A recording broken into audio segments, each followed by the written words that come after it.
The International Monetary Fund says wealthier nations will help fuel global growth, but the risk from emerging economies could be a drag.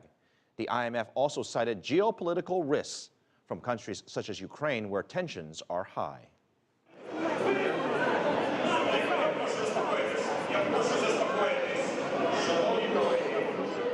Tempers flared in Ukraine's parliament Tuesday over the handling of ongoing protests in the eastern region.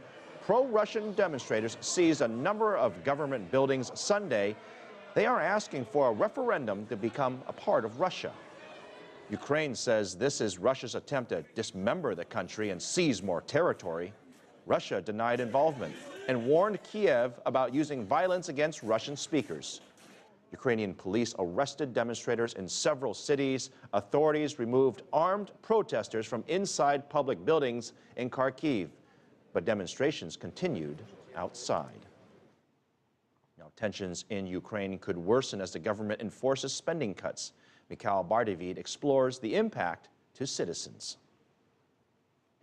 The Ukrainian government has agreed to a $14 to $18 billion bailout package with the IMF that could unlock a further line of credit up to $27 billion within the next 2 years. But there will be some tough conditions attached and no debt relief. The IMF wants Kiev to adopt austerity measures, including tax hikes, cuts in social services and subsidies, and floating Ukraine's currency, the hryvnia, on foreign exchanges, which will sink its value even further. Economic analysts expect these measures to hit ordinary citizens the hardest. Around 1 out of 4 Ukrainians already live below the international poverty line. Under the IMF program, energy will cost more, too. One of the IMF's main conditions to Ukraine is related to the prices of gas, which is controlled by the government-owned Naftogaz. There is a socialistic system under which gas is being purchased for a higher price than is being sold to the final customers. The result is a generation of a huge burden on the state budget. Ukraine's state-controlled natural gas giant Naftogaz will raise its subsidized gas prices by 50% on May 1st.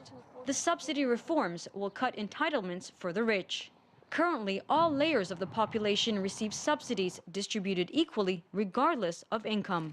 With the new reforms, the rich won't receive subsidies. I think we should have done this really long time ago.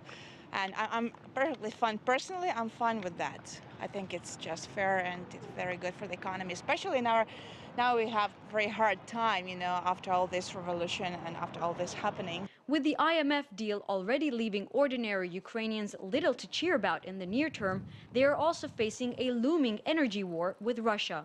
Kiev is more than $2 billion in debt to Russia's Gazprom, and the bill is past due. Michal Bardavid, CCTV, Kiev, Ukraine.